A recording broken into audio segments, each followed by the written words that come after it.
আল্লাহ হাফেজ কথাটার অর্থ কি? আমরা অনেক সময় কাউকে বিদায়ের সময় কথাটি বলে থাকি, সেই দৃষ্টিকোণ থেকে এটি বলা কতটুকু যুক্তিযুক্ত? সিজদা দোয়া করার নিয়ম জানতে চাই। ফরজ সালাতের পর সাইদুল ইস্তেগফার পড়া যাবে কিনা? জামাতের সাথে 1, 2, 3, 4 রাকাত মাসবুক হলে কিভাবে আদায় করব? আল্লাহ শাস্তি দিচ্ছেন নাকি পরীক্ষা নিচ্ছেন, কিভাবে বুঝবো? সরকারি ব্যাংকে ও এনজিওতে চাকরি করা নাকি হারাম? বিয়ে কি তাকদীরের আগে থেকেই লেখা থাকে? মেয়ে দেখার উদ্দেশ্যে মেয়ের হাত, পা বা শরীরের অন্য অঙ্গ প্রত্যঙ্গ দেখা যায় যাচ্ছে কিনা? যারা আত্মহত্যা করে তারা তো আল্লাহ তো তাদের মৃত্যু সেভাবে লিখেছেন, তাহলে তারা জান্নাতে যাবে না কেন?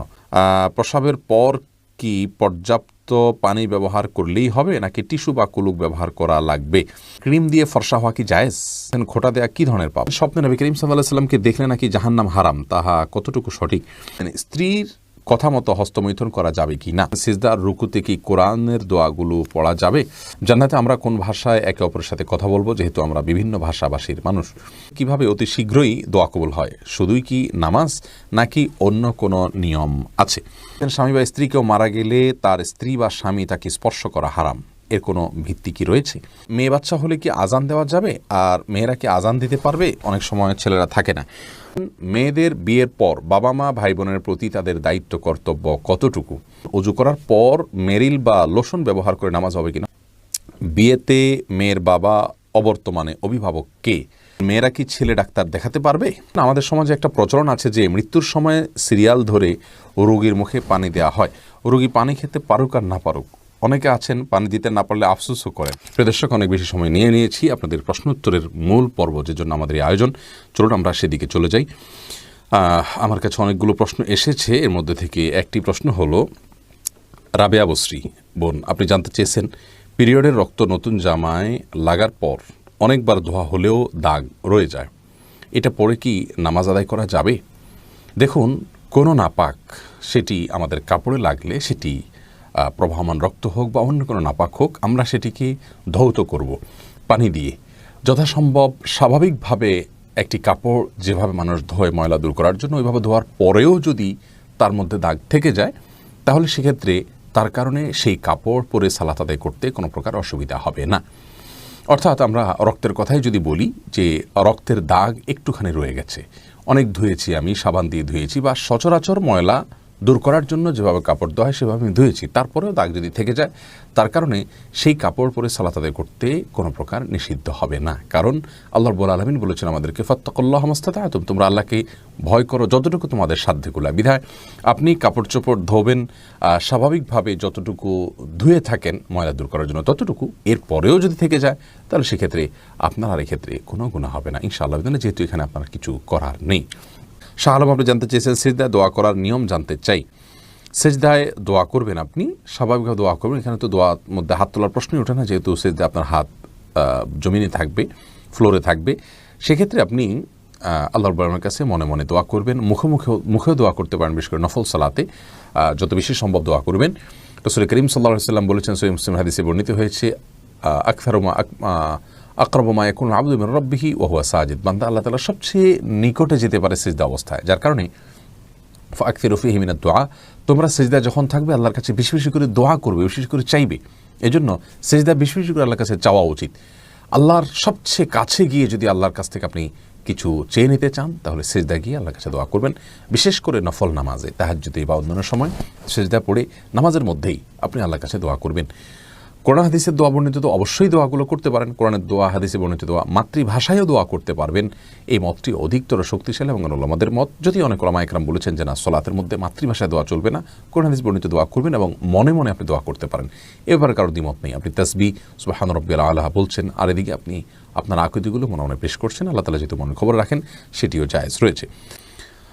এরপরে যে প্রশ্নটি আমি দেখতে পাচ্ছি তা হলো মোহাম্মদ ইউনুস মিয়া, আপনি জানতে চেয়েছেন আমাদের সমাজে একটা প্রচলন আছে যে মৃত্যুর সময় সিরিয়াল ধরে রোগীর মুখে পানি দেওয়া হয়, রোগী পানি খেতে পারুক আর না পারুক, অনেকে আছেন পানি দিতে না পারলে আফসোসও করেন। ভাই ইউনুস, অনেক গুরুত্বপূর্ণ প্রশ্ন আপনি করেছেন। রোগীর মুখে পানি দিতে পারা, এটাকে আমরা মনে করি যে তার সেবা করতে পারলাম, তার পাশে দাঁড়াতে পারলাম। রোগীর যদি পানের প্রয়োজন না থাকে, তবুও যদি পানি দেওয়া হয়, তাহলে তো সেবা হলো না, বরং এটা রোগীকে কষ্ট দেওয়া হলো। অতএব যদি সবাই এরকম সিরিয়াল ধরে রোগীর মুখে পানি দেয় আর কেউ পানি দিতে না পারে, তাহলে তার খুশি হওয়া উচিত যে রোগীকে আযাব দেওয়া, তাকে কষ্ট দেওয়ার থেকে অন্তত আমি বাঁচতে পারলাম। এটি সন্দেহিতভাবে আমাদের একটা কুসংস্কার। আমাদের অনেকেই মনে করেন যে মৃত্যুর আগে তার মুখে পানি দিতে পারলে বোধহয় আমি একটা কিছু করে ফেললাম। না, কোরআন হাদিসে কোথাও এরকম কোনো কাজের প্রশংসা করা হয়নি। রোগীর জন্য যেটা প্রয়োজন সেটা আপনাকে করতে হবে। রোগীর সেবা করতে হবে, রোগীর শুশ্রূষা করতে হবে, রোগীর সাথে দেখতে যেতে হবে। এগুলো সবগুলো সুন্নাহ এবং গুরুত্বপূর্ণ ইবাদত, কোনো কোনো ক্ষেত্রে গিয়ে ওয়াজিব পর্যন্ত হয়ে যায়। যার কারণে এই কাজগুলো আপনি করবেন, কিন্তু যখন যেটা প্রয়োজন, মুখে পানি দেওয়ার প্রয়োজন, কেউ একজন দিয়েছেন, আলহামদুলিল্লাহ যথেষ্ট, আপনি অন্য কিছু করেন, ওইটাই করতে হবে বা ওইটা করলে বিশেষ কোনো ফজিলত হবে এমন কোনো কথা কিন্তু নাই। এরপরে খাদিজা নিজুম আপনি জানতে চেয়েছেন মেয়েরা কি ছেলে ডাক্তার দেখাতে পারবে? মেয়েরা ছেলে ডাক্তার দেখাতে পারবেন যদি মেয়েদের জন্য কোনো মেয়ে ডাক্তার অ্যারেঞ্জ না থাকে, তাহলে সেক্ষেত্রে ছেলে ডাক্তার তিনি দেখাতে পারবেন। এবং দেখানোর ক্ষেত্রে যতটুকু তার ডাক্তারকে দেখানোর প্রয়োজনে পর্দা বিধান লঙ্ঘন করতে হয়, যতটুকু করতে হয়, ফর এক্সাম্পল তার হাতে কোথাও ঘা পাচড়া হয়েছে, তাহলে শুধু হাতটা দেখালেই চলছে, তিনি মুখাবয়ব তার সামনে উন্মুক্ত করবেন না। অথবা শরীরের যে কোনো অংশ, যেখানে যে অংশটা তাকে না দেখালেই নয়, শুধুমাত্র সেই অংশটা উন্মুক্ত করবেন, এক। আর দ্বিতীয়ত হলো ডক্টরের চেম্বারে যখন যাবেন তখন ডক্টর এবং ওই ভদ্রমহিলা যিনি রোগিণী হয়ে গিয়েছেন তারা দুজন ছাড়া অন্য কোনো ব্যক্তির সাথে থাকতে হবে। আজকাল অবশ্য নার্স থাকেন, তা না থাকলে আপনার সাথে কেউ না কেউ থাকতে হবে, কারণ লা ইয়াখলুহান রাজুলুন বিমরাআতিন হাদিসে আসছে একজন নারী একজন পুরুষ নির্জনে একাকী কোনো কক্ষে অবস্থান করবে না। এটি গুনাহের কাজ, কারণ একাকী নির্জনে কোথাও অবস্থান করলে শয়তান তাদের মনের মধ্যে বাজে চিন্তার উদ্রেক ঘটিয়ে থাকে। এরপরে জারিন তাসনিম আপনি জানতে চেয়েছেন বিয়েতে মেয়ের বাবা অবর্তমানে অভিভাবক কে? মেয়ের বাবা যদি না থাকেন, মারা যান, অথবা তার কোনো খোঁজ খবর না নেন, অথবা তিনি তা নিরুদ্দেশ থাকেন, অর্থাৎ মেয়ের বাবা এক কথায় না থাকেন যদি, তাহলে সেক্ষেত্রে মেয়েকে বিয়ে দেওয়ার জন্য দ্বিতীয় অভিভাবক হলেন মেয়ের বড় ভাই, মেয়ের দাদা যদি তিনি বেঁচে থাকেন, অথবা বড় ভাই, অথবা চাচা, তাদের কেউ একজন অভিভাবক হবেন ধারাবাহিকভাবে। আর যদি এরকম নিকটাত্মীয় কেউই না থাকে, তাহলে সেক্ষেত্রে মহল্লার মসজিদের ইমাম সাহেব বা কোনো দিনদার মানুষ তিনি তাকে অভিভাবক হয়ে বিয়ে দিতে পারবেন। এরপরে আমি যে প্রশ্নটি দেখতে পাচ্ছি তা হলো মজিদুল হক আপনি জানতে চেয়েছেন অজু করার পর মেরিল বা লোশন ব্যবহার করে নামাজ হবে কিনা? হবে, কোনো অসুবিধা নেই। মেরিল বা লোশনে এমন কোনো উপাদান নেই যেটি নাপাক, যা ব্যবহার করলে আমাদের শরীরে নাপাক হয়ে যাবে, যার কারণে এটি ব্যবহার করে সালাত আদায় করলে কোনো অসুবিধা নেই। যে কোনো পেট্রোলিয়াম জেলি, তেল, এর যে কোনোটি আপনি ব্যবহার করতে পারেন, করে আপনি সালাত আদায় করতে পারেন, কোনো অসুবিধা নেই। এরপরে মুরসালিন সরকার আপনি জানতে চেয়েছেন জামাতের সাথে 1, 2, 3, 4 রাকাত মাসবুক হলে কিভাবে আদায় করব? 1, 2 বা 4 রাকাত, 3 রাকাত সালাত যদি আপনার ছুটে যায়, ইমাম সালাম ফেরানোর পর আপনি যখন সালাতগুলো আদায় করবেন, এগুলোতে আপনি কেরাত পড়বেন কিনা? প্রথম কথা হলো বৈঠকের বিষয়টা হলো আপনি যখন এই সালাতগুলো আদায় করবেন তখন কথার কথা 1 রাকাত ইমামের সাথে পেয়েছেন, 3 রাকাত পাননি, তাহলে ইমামের সাথে যে রাকাতটি পেয়েছেন সে রাকাতে আপনি বসে থাকলেও সেটি আপনার প্রথম রাকাত। অথবা আপনি একাকী যখন পড়বেন তখন আপনি একাকী প্রথম যে রাকাতটা পড়বেন ওখানে আবার বসতে হবে, কারণ এটা আপনার জন্য সিরিয়ালে দ্বিতীয় রাকাতে বসতে হবে। এ হলো বসার ধারাবাহিকতা। আর সূরা এবং সূরা ফাতিহার সাথে অন্য সূরা কেরাত মিলানোর যে বিষয়টি রয়েছে সেটি নিয়ে দুটি মত উলামায়ে কেরামের রয়েছে। অনেকে মনে করেন যে এটি সালাতের শেষ অংশ হলে প্রথম 2 রাকাত ইমামের সাথে শেষের 2 রাকাত যদি আপনি পান, তাহলে ওটা আপনার প্রথম অংশ ধরা হবে। তাহলে পরে আপনি একাকী যখন পড়ছেন সেটিকে শেষের অংশ ধরা হবে। শেষ অংশ ধরা হলে সেখানে আর কেরাত মিলানো বা সূরা মিলানোর কোনো প্রশ্ন নেই। আর যারা মনে করেন যে না, আপনি একাকী যেটা পড়ছেন সেটি আপনার প্রথম অংশ, তাহলে সেক্ষেত্রে তাদের দৃষ্টিভঙ্গি অনুযায়ী আপনাকে সূরা কেরাত মিলাতে হবে। বিস্তারিত দলিল নিয়ে আমরা আলোচনা করি, কোনটা অধিক শক্তিশালী সে বিষয়ে আমরা কথা বলবো ইনশাআল্লাহ বিইذনিল্লাহ। এরপরে জেসমিন পলি আপনি জানতে চেয়েছেন মেয়েদের বিয়ের পর বাবা মা ভাই বোনের প্রতি তাদের দায়িত্ব কর্তব্য কতটুকু? মেয়েদেরকে তো এত বেশি সুযোগ ইসলাম দিয়েছে, সত্যি এটা পুরুষদের জন্য ঈর্ষার বিষয়। কারণ মেয়েদের জীবনে তার নিজের ব্যয়ভারই তার উপরে বহন করা অবশ্য কর্তব্য নয়। কোনো না কোনো ক্ষেত্রে তার জীবনের সকল স্তরে এসে কারোর না কারোর অভিভাবকত্বে তিনি থাকেন, কেউ না কেউ তার ব্যয়ভার বহন করতে বাধ্য। এক্ষেত্রে তিনি নিজে যেহেতু তার নিজের ব্যয়ভার বহন করতে বাধ্য নন, বরং তার ব্যয়ভার তার বাবা, তার বড় ভাই, তার স্বামী, তার বড় ছেলে অথবা কেউ না কেউ তার অভিভাবক হিসাবে তার ব্যবহার বহন করতে বাধ্য। সেখানে তিনি আরেকজনের ব্যবহার বহন করার জন্য কোনো প্রকার বাধ্যবাধকতা তার জন্য থাকবে না, সেটাই স্বাভাবিক। আর মাসআলাটা এরকমই, অর্থাৎ মেয়েদের বিয়ের পর মা বাবা ভাই বোনদের প্রতি তাদের বিশেষ কোনো কর্তব্য নেই, অর্থাৎ ফিনান্সিয়াল কোনো কিছু তাদেরকে সাপোর্ট করা জরুরি না। তবে হ্যাঁ, এজ এ আত্মীয় তাদের খোঁজ খবর নেওয়া, তাদের বিপদে তাদের পাশে যেভাবে সম্ভব হয় তার সাধ্যে যেটুকু আছে সেটুকু নিয়ে দাঁড়ানো, তাদের সহমর্মিতা দেখানো, তাদের সাথে সম্পর্ক রক্ষা করে চলা, সুসম্পর্ক বজায় রেখে চলা, এগুলো সবগুলো কিন্তু আত্মীয়তার বন্ধন হিসাবে, বন্ধন রক্ষার প্রয়োজনের তাগিদে এগুলো সবগুলো করা কিন্তু অবশ্য কর্তব্য, সেগুলো অবশ্যই করতে হবে। আর অর্থকরী যদি থাকে, নিজস্ব অ্যাবিলিটি থাকে, তাহলে সেটা দিয়ে ভাই বোন যদি অভাবী হন তাদেরকে অবশ্যই সাহায্য করতে হবে যদি অ্যাবিলিটি থাকে তার। এটা তার নৈতিক বিষয়, কিন্তু শরিয়ত তাকে এর জন্য বাধ্যবাধকতা দেয়নি। এরপর সোহাইব মোহাম্মদ আপনি জানতে চেয়েছেন, স্বামী বা স্ত্রী কেউ মারা গেলে তার স্ত্রী বা স্বামী তাকে স্পর্শ করা হারাম, এর কোনো ভিত্তি কি রয়েছে? ভাই সোহাইব, এর ভিত্তি আছে। আর ভিত্তিটা হলো হানাফি মাযহাব অনুযায়ী উলামায়ে আহনাফ তাদের দৃষ্টিভঙ্গি হলো যে মৃত্যুর সঙ্গে সঙ্গে স্বামী স্ত্রীর মধ্যে আর বৈবাহিক সম্পর্ক থাকে না। তারা মনে করেন যে বৈবাহিক সম্পর্কের এন্ডিং হয়ে যায় মৃত্যুর মাধ্যমে। আর যেহেতু এন্ডিং হয়ে যায় তাহলে তারা পরপুরুষ পরনারী হয়ে গেলেন, এই জন্য তারা এক অন্যকে স্পর্শ করবেন না, গোসল দিবেন না। এটা হলো ইমাম রহমতুল্লাহ মাযহাবের দৃষ্টিভঙ্গি। বাকি এর বিপরীত যে মত অনেক ইমামগণের রয়েছে, বর্তমান সৌদি আরবের স্কলারগণও যে মতটি পোষণ করেন তা হলো যে বৈবাহিক সম্পর্ক এটা মৃত্যুর মাধ্যমে নষ্ট হয়ে যায় না, ভেঙে যায় না। এই মতটিকে, দ্বিতীয় মতটিকে আমার কাছে বেশি শক্তিশালী মনে হয় দলিলের দিক থেকে। আমরা দলিলের আলোচনা খুব নিগুড়ভাবে গেলাম না, কারণ তাতে কলেবর বৃদ্ধি হয়ে যাবে। মারুফা প্রেমা আপনি জানতে চেয়েছেন কিভাবে অতি শীঘ্রই দোয়া কবুল হয়, শুধুই কি নামাজ নাকি অন্য কোনো নিয়ম আছে? দেখুন, দোয়া কবুলের জন্য সবচেয়ে বড় বিষয় হলো তাড়াহুড়ো করা যাবে না। আপনি কিন্তু প্রশ্নই করেছেন যে শীঘ্রই দোয়া কবুল হয়। শীঘ্রই বা কুইক দোয়া কবুলের কোনো ভার্সন নেই যে এটা আপনার স্পেশাল সার্ভিস, আপনার এখানে কুইক সার্ভিস আছে, এরকম না। বরং দোয়া স্বাভাবিক গতিতে কবুল হবে। আপনি যে বিষয়টাকে খুব দ্রুত চাচ্ছেন, আপনি কি জানেন যে সে বিষয়টা আপনার জন্য কল্যাণকর কিনা? আপনি নিশ্চিত না, আমরা কেউ নিশ্চিত নই। আমরা মনে করি যে এই জিনিসটা আমার এখনই পাওয়া দরকার, পেলেই আমার ভালো হবে, অথচ হতে পারে সেটি পেলে আমার অকল্যাণ হবে। এজন্য তাড়াহুড়ো না করে আল্লাহর রহমানের কাছে দোয়া করা উচিত স্বাভাবিকভাবে। দোয়া কবুলের যে শর্তগুলো আছে, হালাল ভক্ষণ, আল্লাহর প্রতি কায় মনোবাক্যে দোয়া করা, আন্তরিকতার সাথে দোয়া করা, বিনয়ের সাথে দোয়া করা, কেঁদে কেঁদে দোয়া করা, নবীর প্রতি দুরূদ পাঠ করা দোয়ার মধ্যে, এই সব শর্তগুলো পূরণ করে আপনি দোয়া করবেন, ইনশাআল্লাহ আল্লাহ তাআলা দোয়া বিফলে দিবেন না। আর কোনো জিনিস আপনার আশু প্রয়োজন হয়, আপনি সেটাকে আল্লাহর কাছে বিশেষভাবে সেভাবে পেশ করতেই পারেন। আল্লাহ জিনিসটা আমার এই মুহূর্তে হলে আমার জন্য কল্যাণকর বলে আমি মনে করছি, আপনি এটা দান করেন, এবার আপনি দোয়া করতে পারেন। কিন্তু কুইক হওয়ার জন্য বিশেষ কোনো ভার্সন নেই। হ্যাঁ, দোয়া কবুলের নিশ্চয়তার জন্য আপনি দোয়া কবুলের জায়গাগুলো, দোয়া কবুলের সময়গুলোকে আপনি প্রায়োরিটি দিবেন। যে সময়গুলো দোয়া কবুল হয় সেগুলো দোয়া বিশেষ করে করবেন। নূরনাহার মিত আপনি জানতে চেয়েছেন, জান্নাতে আমরা কোন ভাষায় একে অপরের সাথে কথা বলবো, যেহেতু আমরা বিভিন্ন ভাষাভাষীর মানুষ?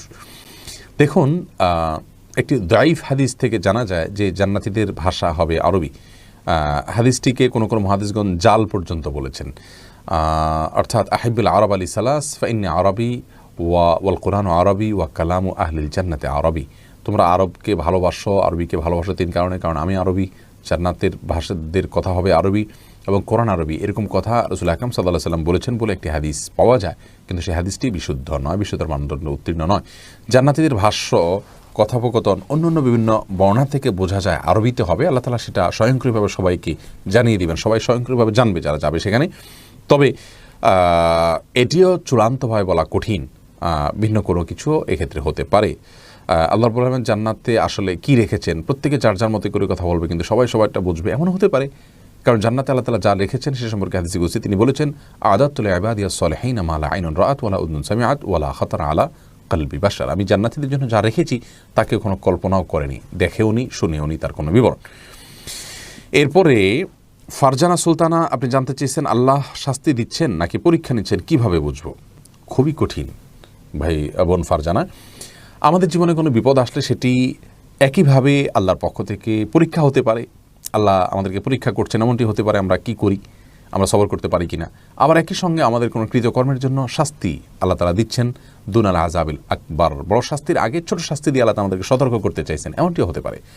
তো কোন দৃষ্টিকোণ থেকে কোন বিপদটি এসছে, কোন সমস্যাটি এসছে, সেটি কিন্তু আমাদের কারোরই বলার কোনো সুযোগ নেই, যেহেতু নবী নেই, ওহীর দুয়ার নেই, আল্লাহর এই বিষয়টিকে জানার কোনো উপায় নেই। আমরা স্বাভাবিকভাবে এটিকে দুইটারই সম্ভাবনা রয়েছে, সেই জায়গা থেকে বিপদে পড়লে আমরা ইস্তেগফার করব এবং ধৈর্যের পরীক্ষায় উত্তীর্ণ হওয়ার জন্য প্রয়াস চালাবো।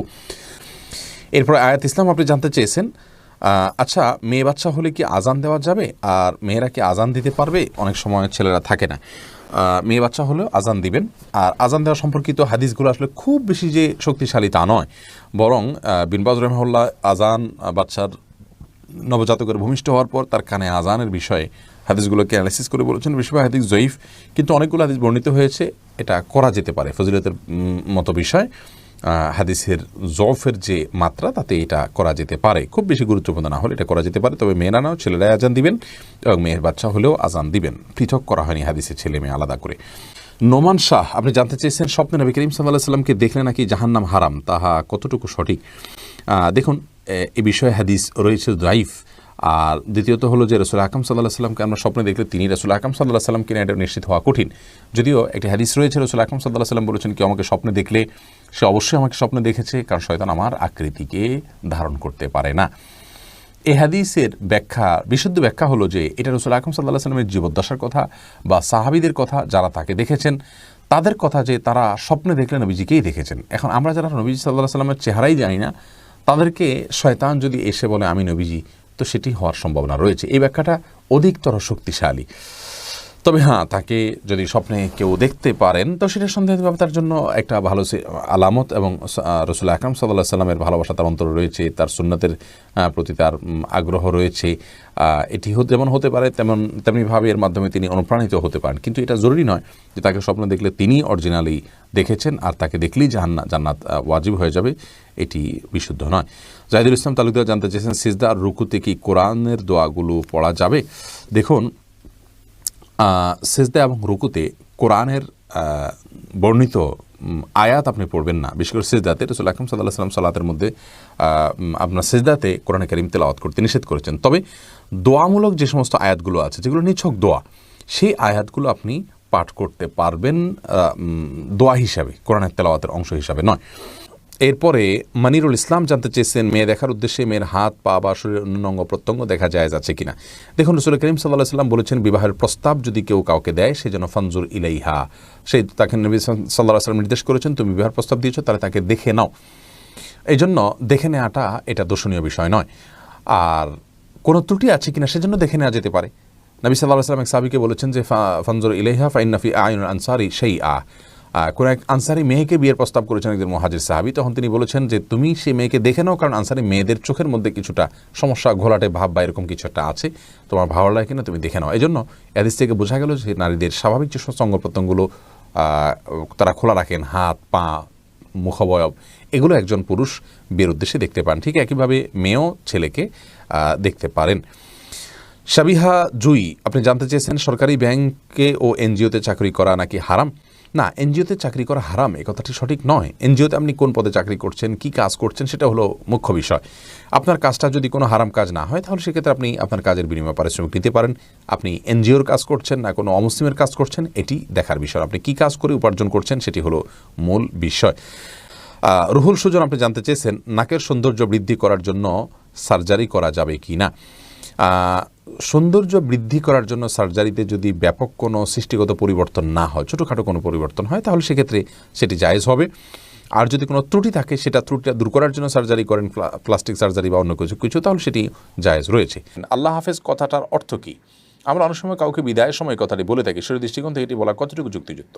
কাউকে বিদায়ের সময় নবী করিম সাল্লাল্লাহু আলাইহি ওয়াসাল্লামের সুন্নাহ ছিল আস্তাউদিউল্লাহ দীনাকুম ওয়া আমানাতাকুম ওয়া খাতিমা আমালিকুম, এরকম দোয়া করা, যার অর্থ হলো তোমার দিন কে আমি আল্লাহর উপরে ন্যস্ত করছি, আল্লাহর কাছে আমানত রাখছি, আল্লাহ যেন তোমার দিনকে হেফাজত করেন এবং তোমার আমানতকে হেফাজত করেন এবং তোমার শেষ পরিণতি কাজ যেন ভালো হয়, সেজন্য তোমার জন্য দোয়া করছি। অতএব সংক্ষেপে বললে আপনি আস্তাউদিউল্লাহ, তোমাকে আমি আল্লাহর কাছে আমানত হিসাবে ন্যস্ত করছি, আল্লাহর হেফাজতে রাখছি, এরকম বলাটা হলো সুন্নাহ। এটি হলো সুন্নাহ সম্মত দোয়া। আমরা এটাই বলবো, আস্তাউদিউল্লাহ বলবো, আল্লাহ হাফেজ বলার চাইতে এটাই বলা উত্তম, কারণ এটি সুন্নাহ। আল্লাহ হাফেজ বলা সুন্নাহ নয়, কিন্তু যদি কেউ আল্লাহ হাফেজ বলেন তাতে কোনো গুনাহ হবে না। আল্লাহ হাফেজ শব্দের অর্থটা খারাপ নয়, এটার অর্থ হলো যে আল্লাহ সংরক্ষণকারী, অর্থাৎ তুমি যাচ্ছ আল্লাহর হেফাজতে, আল্লাহর সংরক্ষণকারী, উদ্দেশ্যটাই হয়। কিন্তু সরাসরি সুন্নাহর উপর আমল করা অবশ্যই উত্তম এবং ভালো। এমডি খালিল মির্জা আপনি জানতে চেয়েছেন, স্ত্রীর কথা মতো হস্তমৈথুন করা যাবে কি না। স্ত্রী হস্তমৈথুন করতে কেন বলবেন? যদি কোনো স্ত্রী হস্তমৈথুন করতে বলেন তাহলে এটা অসুস্থতা, এটি জায়েজ নয়। কোরআনে কারিমে আল্লাহ বলেছেন যে মানুষের যৌন চাহিদাকে চরিতার্থ করবার জন্য আল্লাহ বৈধ যে পথ রেখেছেন, স্বামী স্ত্রীর যে মিলনের পথ রেখেছেন, এবং বৈধ পথ ছাড়া অন্য কোনো উপায় যদি কেউ তার যৌন চাহিদাকে চরিতার্থ করে, আল্লাহ তাআলা বলেছেন ফাউলাইকামুল আদুন, তারা সীমা লঙ্ঘনকারী। সূরা মুমিনুনের শুরুর দিকের এই আয়াত থেকে বোঝা গেল যে হাত দিয়ে যদি কেউ বীর্যপাত করে তাহলে সে সীমা লঙ্ঘনকারী, কারণ এটি কোনো সুস্থ বা স্বাভাবিক পদ্ধতি নয়। বিধায় স্ত্রী চাইলেও তার হস্তমৈথুন করা জায়েজ নাই। হ্যাঁ, যদি কেউ এমন কোনো জায়গায়, এমন কোনো কঠিন সিচুয়েশনের মধ্যে পড়ে গেছেন, যে এমন পরিবেশে আছেন যে এখানে তিনি তার যৌন চাহিদা যদি তিনি কোনোভাবে অবদমন না করেন তাহলে জিনায় লিপ্ত হয়ে যাবেন, তাহলে সেক্ষেত্রে কোনো ফকিগণ ওই ব্যক্তির জন্য ওই সময়ে হস্তমৈথুনকে জায়েজ বলেছেন। আর স্ত্রীর হাত ব্যবহার করে হস্তমৈথুনকে অনেক উলামা ইকরাম জায়েজ বলেছেন, যদি মাসিকের কারণে বা অন্য কারণে স্ত্রীর সহবাস না করতে পারে এবং না করতে পারার কারণে গুনাহে লিপ্ত হয়ে যাওয়ার আশঙ্কা থাকে সেই ক্ষেত্রে। বাকি স্ত্রীর নির্দেশে স্বামী নিজে হস্তমৈথুন করা কোনো অবস্থাতে জায়েজ নয়। এরপরে আদনান সাঈদ আপনি জানতে চেয়েছেন প্রস্রাবের পর কি পর্যাপ্ত পানি ব্যবহার করলেই হবে নাকি টিস্যু বা কুলুক ব্যবহার করা লাগবে? দুইটাই ব্যবহার করা হাদিস দ্বারা প্রমাণিত রয়েছে, আপনি দুইটাই ব্যবহার করতে পারেন। তবে সাধারণ অবস্থাতে, স্বাভাবিক অবস্থা শুধু পানি ব্যবহার করলেই আপনি পাক হয়ে যাবেন যদি পেশাবের ধারা বন্ধ হয়ে যায়। এরপরে শিম্মি আক্তার জানতেছেন ক্রিম দিয়ে ফর্সা হওয়া কি জায়েজ? আজকাল অনেকে এটি করছেন, এটি নানা কারণে না জায়েজ। প্রথমত এটি প্রতারণা, দ্বিতীয়ত আমি যতটুকু জানি এটি স্বাস্থ্যের জন্য কোনো উপকারী বিষয় নয়, তৃতীয়ত লা তাবদিলা লি খালকিল্লাহ, এটার সরাসরি এটার মধ্যে না পড়লেও অনেকটা আপনার সে জাতীয় কাজ হয় ক্রিম দিয়ে ফর্সা নিজেকে করার যে কসরত, তার মাধ্যমে।